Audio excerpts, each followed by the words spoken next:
Bienvenue dans l'atelier de Sabella Fantasy. Ça vous tente un moment détente avec moi? Alors c'est parti! Bonjour mes petites fées, j'espère que vous allez bien. Alors aujourd'hui je vous retrouve pour une vidéo vraiment très spéciale qui n'a rien à voir avec le scrap. Donc j'ai reçu un commentaire il y a de cela 5 jours environ de la part d'une personne qui me suit depuis très longtemps, qui est présente à chacune de mes vidéos et qui a toujours de très gentils mots pour moi, qui me laisse toujours des commentaires vraiment adorables. Et dans son commentaire, elle dit quelque chose et là je me suis dit, je le fais ou je le fais pas. Alors c'est vraiment la vidéo grain de folie, mais pas comme vous pouvez l'imaginer, hein, c'est... De toute façon, je vais y venir, hein, je vais vous expliquer. Mais voilà, ça a été je le fais, je le fais pas, je le fais, je le fais pas, je vais y arriver, je vais pas y arriver. Et puis je me suis dit, après tout, t'es assez folle pour le faire. Et puis tant pis si c'est pas génial, hein, parce que c'est pas évident, hein, ce que je vais faire. Mais voilà, j'avais envie de le faire pour toi, Patricia. Patricia H, précisément. Coucou. J'espère que tu vas bien et j'espère que tu vas apprécier. Alors bon, ça va être loin d'être la perfection parce que je vais vous lire son commentaire et après je continue. Donc, le commentaire de Patricia, le voici. Donc c'était suite à ma vidéo sur les papous. Elle me dit: coucou Sabella, c'est adorable. Autant les papous, la fée des dents, mais aussi tes chansons et pour couronner ta bonne humeur. Merci, que du bonheur. Un jour peut-être tu prendras un livre et tu nous raconteras une histoire pour nous endormir. Je suis sûre que ça marcherait. Oups, je m'emballe. Je crois bien que mon âme d'enfant est là. Je suis sûre que tu vas faire un heureux. Bonne soirée et plein d'énormes bisous. Alors oui, Benjamin était très content pour les papous et la fée des dents. Ensuite, en ce qui concerne la lecture, je ne sais pas si ça marchera du tout en fait, parce que, alors je sais lire, hein, mais des fois je remplace des mots par d'autres, je lis trop vite et voilà, je dis des mots qui ne sont pas dans le livre, mais ça convient toujours à l'histoire, hein.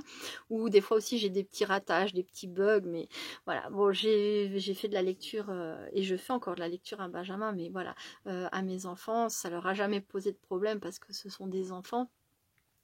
Alors vous soyez indulgents et si vous n'avez pas envie de vivre ce délire avec moi, hein, faites couper la vidéo, hein. Il n'y a pas de problème, je ne serai pas vexée si personne ne regarde ou si vous êtes que 2-3, il n'y a pas de souci, mais voilà, j'avais envie de faire ça, voilà, parce que comme dit Patricia, elle dit je crois bien que mon âme d'enfant est là, et ça je trouve ça génial. Mais moi j'adore les gens qui ont gardé leur âme d'enfant. Ça parle à mon cœur, quoi, voilà. Et comme je le dis, je suis assez folle pour me lancer ce défi, quoi. Donc c'est parti. Donc, comme entrée en matière, je vous présente mes petites Mary Poppins montées. Donc il y avait 2 modèles de matrices différentes, hein, donc voilà, ça c'est les mêmes que ça. Il y avait la petite Mary Poppins avec son parapluie fermé et avec des oiseaux sur elle. Et la petite Mary Poppins avec le parapluie. Je les adore. Et franchement, au niveau de la taille, elles sont vraiment bien, hein. Elles mesurent environ 8 cm et demi. Voilà. Elles sont magnifiques. Je les adore. Je suis trop contente. Voilà. Donc. Qui dit lecture dit lumière tamisée. Alors, je vais mettre une petite bougie. Si j'arrive à l'allumer, oui. Voilà. Et je vais éteindre un maximum de lumière que je peux. Je vais garder celle du fond parce que bon, il faut quand même que j'arrive à lire. Mais voilà. Hop. Hein? C'est pas chouette comme ça? Voilà. Et bien sûr, j'ai choisi un livre de Mary Poppins. Alors, c'est des petites histoires, hein. Si je me débrouille pas trop mal pour la première, j'en lirai une deuxième. On verra, ce sera pas Mary Poppins par contre. Voilà. Je m'installe et c'est parti. Un petit livre d'or, Disney, Mary Poppins.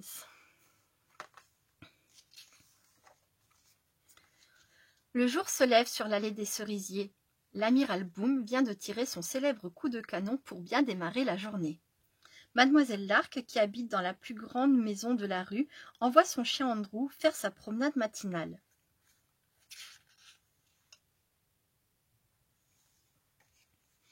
Mais, au 17 allée des Cerisiers, Jeanne et Michael Banks sont toujours au lit. « Allons, allons, debout !» dit Mary Poppins leur nounou. « On ne reste pas au lit un jour supercalifragilistique-expialidocious. Aujourd'hui, nous allons au parc. » Aussitôt, Jeanne et Michael Banks bondissent de leur lit, impatients. « Wouf, wouf !» jappe Andrew. « Que dis-tu » demande Mary Poppins. « Wouf, wouf !» répète Andrew. « Tu es sûr ?»« Wouf !»« Parfait, nous y allons de ce pas. » Mary Poppins en entraînant Jeanne et Michael derrière elle.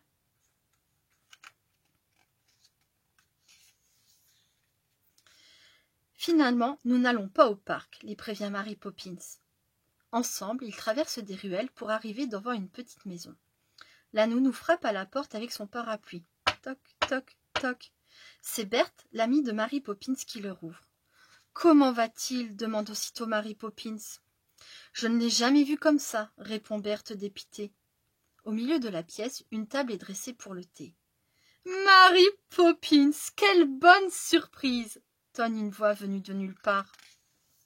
« Oncle Berthe !» gronde Mary Poppins. « Tu m'avais promis de ne plus recommencer !» Jeanne et Michael cherchent à savoir à qui parle Mary Poppins. « Je sais, ma chère, mais que veux-tu? C'est plus fort que moi !» répond alors une voix venue du plafond. Jeanne et Michael lèvent les yeux et, stupéfaits, découvrent oncle Albert qui flotte joyeusement dans les airs. « J'ai essayé, Marie, » s'excuse oncle Albert, « mais j'aime tellement rire. » Tout a commencé par de simples gloussements. Et puis le rire a éclaté et je me suis envolée. C'est le rire qui fait cela, les enfants, c'est le rire. Michael et Jeanne regardent le vieux monsieur amusé. Puis Berthe éclate de rire à son tour et se met aussitôt à s'envoler, allant rejoindre oncle Albert, au plafond. Alors Michael, lui non plus, ne peut se retenir. Il rit de plus en plus fort, bientôt suivi de Jeanne. Les voilà même qui flottent à présent au plafond, eux aussi. « Merveilleux !» s'écrie oncle Albert. « J'espérais que vous me rejoindriez. » « Quel spectacle désolant !» râle Mary Poppins en les observant depuis le plancher, les bras croisés. Berthe commence alors à raconter une blague. « Je connais un homme avec une jambe de bois qui s'appelle Smith, dit-il. »« Vraiment ?» réplique oncle Albert. « Et comment s'appelle l'autre jambe ?» Berthe, oncle Albert, Jeanne et Michael rient de plus belle. « C'est l'heure du thé, rouspète Mary Poppins. Il faut rentrer. »« Restez, s'il vous plaît, supplie oncle Albert. Tout est prêt pour le thé. Marie, si tu pouvais seulement apporter la table jusqu'à nous. » Mary Poppins soupire et fait monter la table au plafond. « Splendide, splendide !» applaudit oncle Albert. « Attention à ne pas renverser le thé et la confiture, prévient-il. » Mary Poppins s'envole sans effort et sans même un sourire, avant de servir tout le monde. Oncle Albert, Berthe, Jeanne et Michael continuent de rire et de glousser tandis que Mary Poppins leur sert le thé. « Merci, ma chère, » dit alors oncle Albert. « Nous passons un moment formidable. J'espère que vous resterez avec moi au plafond pour toujours. » « De toute façon, je ne saurais même pas comment redescendre, dit Michael. »« Il suffit de penser à quelque chose de triste. Tu retomberas aussitôt, avoue oncle Albert. »« Mais comment penser à quelque chose de triste quand on rit autant ?»« Les enfants, on rentre à la maison, » annonce alors Mary Poppins l'air sévère. D'un seul coup, les rires s'arrêtent. Boum, boum, boum, boum. Oncle Albert, Berthe, Jeanne et Michael retombent par terre, les 4 fers en l'air. « Au revoir, dit Michael. Nous reviendrons. »« Merci, ajoute Jeanne. Nous avons passé un très bon moment. »« Hélas, soupire oncle Albert, ça me rend si triste de les voir partir. » De retour à la maison, Jeanne et Michael racontent leurs aventures à leur papa. « Nous avons pris le thé au plafond, » commence Jeanne. « Et il y avait un homme avec une jambe de bois qui s'appelait Smith, » poursuivit Michael. « Poppins !» appelle M. Banks exaspéré. « Qu'est-ce que c'est que toutes ces histoires ?»« Les enfants sont les enfants, monsieur, et ces deux-là devraient être au lit depuis bien longtemps, » répond Mary Poppins en les raccompagnant dans leur chambre. Jeanne et Michael se regardent juste avant d'aller au lit. C'était un jour vraiment supercalifragilistique-expialidocious, s'écrie Jeanne. Fin de l'histoire. Et maintenant, devine combien je t'aime. Ça, c'est une histoire que j'aimais beaucoup raconter à mes enfants. Ça fait très longtemps que j'ai pas mis le nez dedans. Hop. Devine combien je t'aime. C'est l'heure d'aller dormir. Petit lièvre brun attrape les longues oreilles de grand lièvre brun et ne les lâche plus. Il veut que grand lièvre brun l'écoute vraiment. « Devine combien je t'aime, lui dit-il. « Comment veux-tu que je devine cela ?» demande grand lièvre brun. « Je t'aime grand comme ça, dit petit lièvre brun en écartant les bras le plus largement qu'il peut. « Et moi, je t'aime grand comme ceci, lui dit grand lièvre brun en écartant ses très longs bras. C'est vraiment très grand, se dit petit lièvre brun. Je t'aime comme ça, dit alors petit lièvre brun en s'étirant de toutes ses forces. Et moi, je t'aime comme ceci, dit grand lièvre brun en s'étirant également. C'est vraiment très haut, pense petit lièvre brun. J'aimerais bien avoir d'aussi longues pattes. Soudain, petit lièvre brun a une idée. Il fait une culbute et appuie ses pattes arrière contre le tronc de l'arbre. « Je t'aime jusqu'au bout de mes orteils, dit-il. « Et moi, je t'aime jusqu'au bout de tes orteils, dit grand lièvre brun en le faisant voler par-dessus sa tête.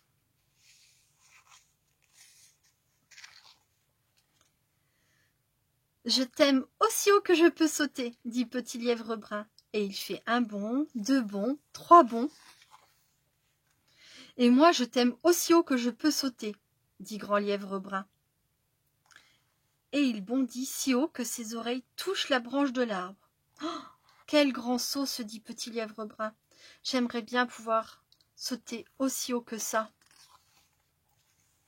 Je t'aime aussi loin que le chemin qui mène à la rivière, dit petit lièvre brun. Je t'aime aussi loin que la rivière, par-delà les collines, dit grand lièvre brun. Ça, c'est vraiment très loin, pense petit lièvre brun. Mais il a sommeil, trop sommeil pour réfléchir. Il lève le nez et regarde la grande nuit sombre. Rien ne peut être aussi loin que le ciel. Je t'aime jusqu'à la lune, murmure-t-il, en fermant les yeux. Ça, c'est très loin, dit grand lièvre brun. Vraiment très loin. Alors, grand lièvre brun installe petit lièvre brun dans son lit de feuillage et l'embrasse en lui souhaitant une bonne nuit. Puis il lui chuchote au creux de l'oreille. « Moi, je t'aime jusqu'à la lune et retour. » Fin. Voilà, bah écoute Patricia, j'espère que tu écouteras mes 2 petites histoires juste avant de te coucher un de ces prochains soirs et que tu partiras au pays des rêves. Je vous remercie beaucoup d'avoir regardé cette vidéo jusqu'au bout et je vous fais plein de gros bisous.